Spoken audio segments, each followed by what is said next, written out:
புதிதாக வெளிவரும் திரைப்படங்கள் குறித்து உடனடியாக விமர்சனம் செய்வதை தவிர்க்குமாறு நடிகர் ரஜினிகாந்த் வலியுறுத்தியுள்ளார். நடிகர் பிரபுவின் மகன் விக்ரம் நடிக்கும் நெருப்புடா திரைப்படத்தின் இசை வெளியீட்டு விழா சென்னையில் இன்று நடைபெற்றது. இதில் நடிகர் ரஜினிகாந்த், நடிகர் சங்க பொதுச் செயலாளர் விஷால் உள்ளிட்டோர் பங்கேற்றனர்.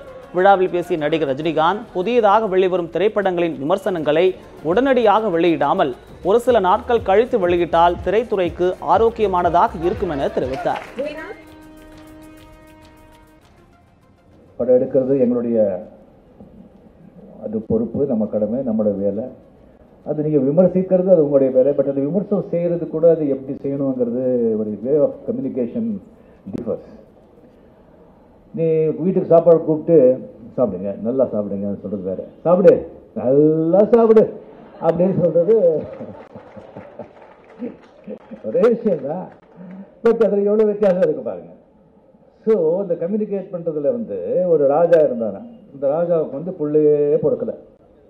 அவன் போகாத கோவில் கிடையாது, எங்கெங்கேயோ அதெல்லாம் பண்ணிட்டு எங்கேயும் கஷ்டப்பட்டு எங்கேயும் கேட்காத கடவுளே கிடையாது. சரி, ரொம்ப ஒரு 20-30 வருஷம் கழிச்சு குழந்தை பிறந்தது, ஆண் குழந்தை. ரொம்ப சந்தோஷமாயிட்டான்.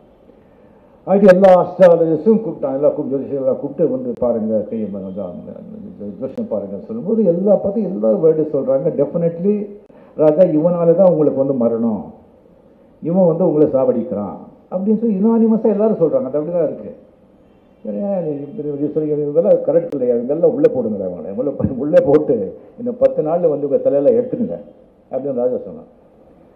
இன்னொரு ஜோசியக்காரன் பெரிய ஜோசியக்காரன் அவர் ரொம்ப பெரிய ஜோசியக்காரர், அவர்கிட்ட காட்டலாம்னு சொல்லும்போது அதுக்கெல்லாம் எல்லாம் என்ன நடந்தது தெரிஞ்சு வச்சிருக்காரு. அவர் பார்த்தாரு, ராஜா நீ எல்லாம் ராஜாவும் கிடையாது, உன்னை விட 10 மடங்கு பெரிய ராஜாவாக இருப்பாங்க. உன்னை விட பேரு புகழ 100 மடங்கு இருப்பான். இந்த மாதிரி ஒரு ஜாதகத்தை நான் பார்த்ததே கிடையாது அப்படின்னு சொன்னா அவன் குஷி ஆயிட்டு, உங்களுக்கு என்ன வேணாலும் கேளு அப்படின்னு கேட்டான். அந்த ஜோசிகாரங்களை வெளியே விடுங்க அப்படின்னு சொல்லிட்டு எது சொல்ல வேண்டியமோ அது சொல்லணும். அது சொல்லிட்டு இவனால சாவடிக்கிற இவன் தான் சார் அது கேட்கலாம். அவன் எப்படி ஆகிறான், அவன் ஜாதகம் தானே கேட்குறான், அது சொல்லிட்டு போக வேண்டியதானே. So way of communication.